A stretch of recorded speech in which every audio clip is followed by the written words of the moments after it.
You already know who I'm talking about. There's a face that came to your mind just now, before I even finished the sentence. Someone you left, someone you pushed away, someone you convinced yourself wasn't right for you. You've been wrong about that ever since. Here's what no one tells you about the person who was meant for you. They rarely arrive feeling like a gift. They arrive feeling like a mirror. They show you things about yourself you weren't ready to see. And so, almost by instinct, you decide they're the problem.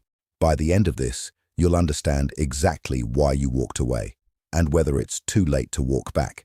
If this is landing somewhere deep in you right now, stay with me. What I'm about to say next is the part most people never hear. There is a peculiar kind of blindness that lives in the most intimate corners of human experience. When we meet someone and feel an inexplicable irritation, when something about them scratches at us in a way we can't quite name, we almost always assume the problem is theirs. We call it incompatibility. We call it a personality clash. We move on, quietly relieved, telling ourselves we simply knew better. But that irritation is rarely about them. Every person carries within them a hidden self, a collection of qualities, impulses, desires, and traits that were deemed unacceptable early in life. The child who was told that anger was shameful buries their rage. The one who was taught that neediness was weakness locks away their longing. Over years, these rejected pieces don't disappear. They sink beneath the surface and form a kind of inner darkness, not evil, but unseen, unfaced, unowned. Now here is where love becomes complicated and profound all at once. When we encounter another person who openly carries what we have buried, someone free with their anger, unashamed of their need, bold where we are restrained, something in us recoils. We call them too much, too emotional, too raw. We construct an elaborate case for why they are wrong for us. What we are actually doing is refusing to recognize ourselves in them. The traits we condemn most loudly in others are almost always the traits we have most violently suppressed in ourselves. Our rejection of them is not judgment, it is avoidance, a way of keeping the buried thing buried, of never having to look at what we've refused to become. This is why so many people walk away from the exact person who could have helped them become whole. Not because that person was truly wrong, but because they were uncomfortably right. Right in the way that only a mirror can be, showing you a face you haven't yet had the courage to claim as your own.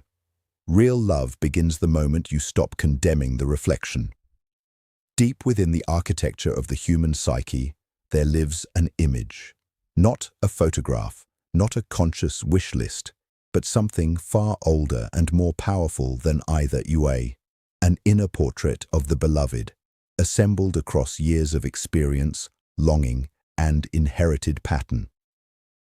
It is built from the first faces that ever loved us, shaped by every story we were told about what love looks like, and refined through every heartbreak and half-connection we have ever survived. We carry this image everywhere, and we spend most of our lives looking for someone to match it. This is where the real danger begins, because this inner portrait was never built from truth, it was built from need. It reflects not who would genuinely complete us, but who we imagined, in our most unguarded moments, would finally make us feel safe, seen, and whole. It is part memory, part fantasy, part unresolved wound, dressed in the clothing of desire. So when someone real appears, someone who does not move the way the image moves, who does not speak the words the image speaks, who carries a different kind of beauty, a different rhythm, a different way of occupying the world, we feel a quiet but firm disappointment. Something in us whispers that this is not the one, that the feeling isn't quite right, that something essential is missing. But what is missing is not love. What is missing is the familiar shape of our own longing.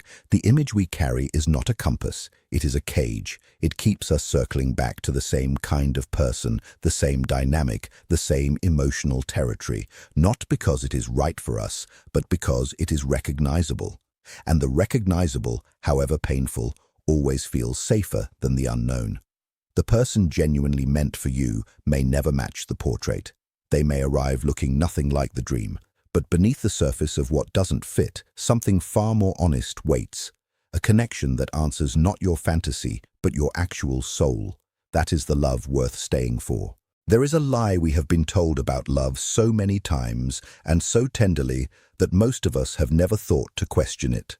It arrives in songs, in films, in the quiet advice of well-meaning people who themselves believed it without examination.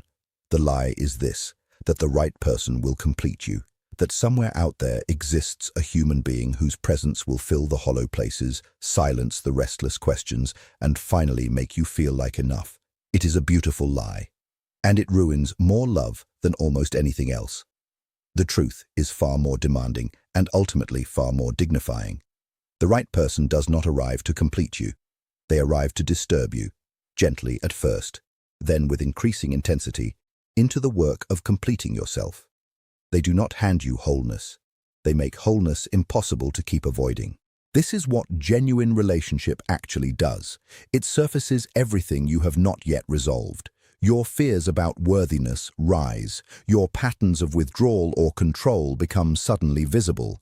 The defenses you built in quieter, lonelier years begin to crack under the pressure of being genuinely known. And this cracking, this exposure, this uncomfortable unraveling, it does not mean the relationship is broken. It means the relationship is working.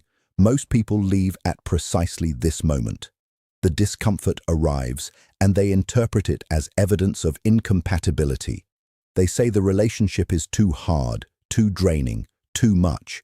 What they do not see is that the difficulty is not coming from the other person. It is coming from themselves, from the parts of themselves that intimacy has finally brought to the surface, demanding attention they have long been denied.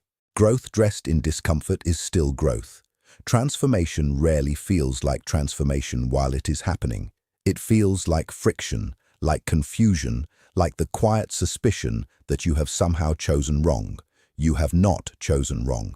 You have simply chosen real. And real, unlike fantasy, requires something from you. That something is exactly who you were always meant to become.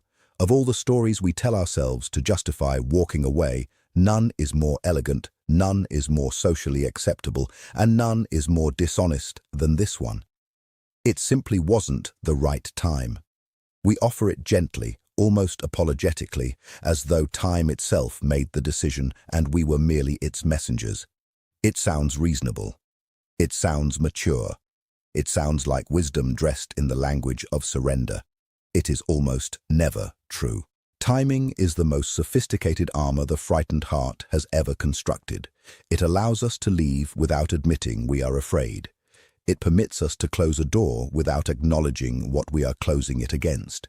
It gives us the vocabulary of circumstance when the real conversation is about courage, specifically the courage we did not yet have to be fully present with another human being who was beginning to matter too much. Think honestly about the moments when timing became the reason.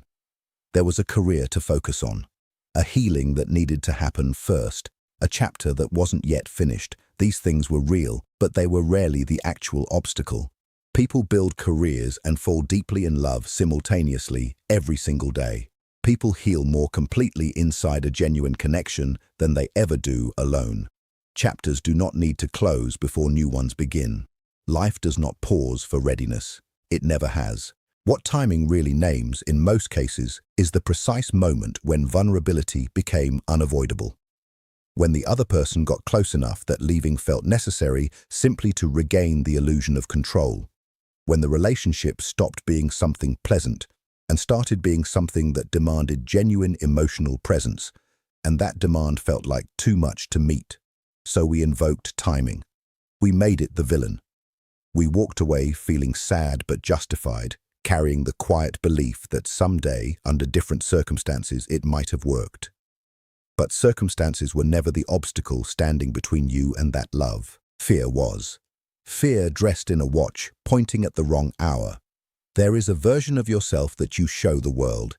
It is carefully assembled, perhaps over decades, from the pieces you decided were acceptable, attractive, and safe to display. It knows how to enter a room. It knows what to say and what to withhold. It has learned, through years of social rehearsal, exactly how much of you is welcome and exactly how much must remain hidden. This constructed self is not false precisely, but it is curated, and it is only ever a portion of the whole. Everyone carries one, and almost everyone falls in love with one. This is the quiet tragedy at the center of so many failed connections. We meet someone, and we are drawn, powerfully, genuinely, to the version of them they have chosen to present. Their confidence, their humor, their particular way of moving through the world. We call this chemistry. We call this attraction. What it actually is, more often than not, is the meeting of two carefully managed surfaces, each performing for the other, each hoping the performance is convincing enough to sustain what is beginning to grow between them. And for a while, it works. The performance holds, the curated selves orbit each other in a kind of elegant dance, and it feels like love because it feels like recognition. Then the real person begins to show, quietly at first, a moment of genuine fear, an unguarded admission, a vulnerability that slips through before it can be caught and corrected. And here is where the great sorting happens, because the real person is almost never as polished, as consistent, or as comfortable as the persona that preceded them.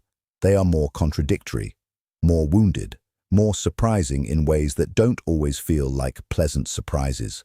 Many people interpret this emergence as deterioration. They believe the relationship is declining when in truth it is only just beginning to become real. The soul of another person is not found in their best moments. It is found in the unguarded ones, and those are precisely the moments most people stop paying attention. That is the moment worth staying for. There is a stage in every deepening relationship that almost no one talks about because it is unglamorous, disorienting, and frequently mistaken for the end of something rather than the beginning. It arrives quietly, usually after the initial intensity has softened, when the extraordinary feeling of being understood begins to give way to something more complicated. The slow, unsettling realization that the person you believed you knew so completely is not entirely who you imagined them to be. This moment is not betrayal. It is clarity, and most people cannot tell the difference. In the early stages of love, something powerful and largely unconscious happens. We do not simply see the other person, we illuminate them. We project onto them the qualities we most deeply need, most secretly admire, and most urgently long to find reflected back at us. We cast them in a role written long before they arrived, and for a time they seem to play it perfectly. They feel like home because we have furnished that home entirely from the materials of our own inner world. This is why new love feels so electric, so certain, so unlike anything else. It is not because we have finally found the perfect person. It is because we have finally found a surface generous enough to hold our most luminous projections. But projections, by their nature, cannot hold forever. Reality is persistent. The other person, stubbornly and necessarily, continues being themselves, complex, inconsistent, irreducibly human in ways our inner image never accounted for.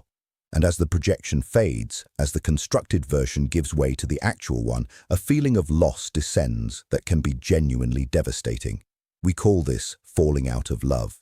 We say the spark is gone.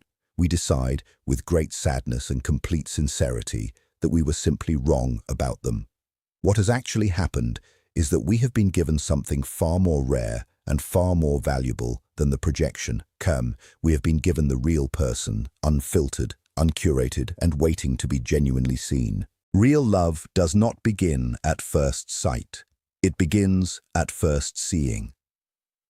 Every relationship that has ever mattered, every connection that has left its mark on the architecture of a human life, has contained within it a moment of profound crisis. Not a dramatic rupture necessarily, though sometimes that too. More often it is quieter than that. A sustained period of difficulty, a season of doubt so heavy it feels like certainty. A point at which everything that once felt effortless begins to feel impossible. And the most reasonable thing in the world appears to be simply walking away. This moment is not the end. It is the threshold. And almost everyone mistakes it for a door closing rather than a door waiting to be opened. The threshold is not accidental. It arrives in every relationship with the same purposeful regularity because it serves a function that comfort never could. It is the precise point at which the relationship stops asking for your happiness and begins asking for your character. It demands something deeper than attraction, something more durable than chemistry, something that cannot be sustained by feeling alone. It demands a decision, conscious, deliberate, and made in full awareness that the outcome is not guaranteed. Most people were never taught that this moment was coming. They were given love stories that ended before the threshold appeared, or that dissolved it with a single grand gesture, a confession, a reconciliation scene timed perfectly to music. Real life offers no such convenience. The threshold simply stands there, patient and unyielding, asking whether you are willing to cross into the harder, truer, more demanding version of what this could become. Those who leave carry the relationship with them forever. Not as a memory exactly, but as a question. A persistent wondering about what might have lived on the other side of that difficulty. The question does not always torture, but it lingers. It attaches itself to quiet moments and unguarded evenings and resurfaces when least expected. Those who cross the threshold discover something that cannot be explained to anyone who hasn't experienced it. A depth of connection that is only possible because it was chosen deliberately in the dark. That choice is where real love finally begins. There is a particular kind of self-destruction that wears the face of self-preservation. It does not announce itself. It does not arrive with obvious malice or recognizable intention.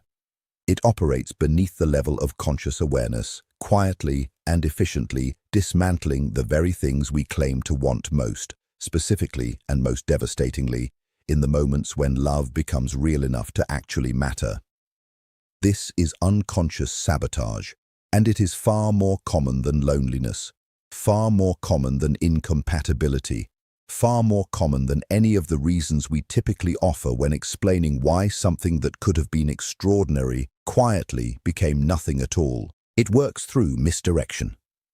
When genuine intimacy draws close, when another person begins to see past the curated surface into the unguarded interior, something ancient and frightened inside us sounds an alarm.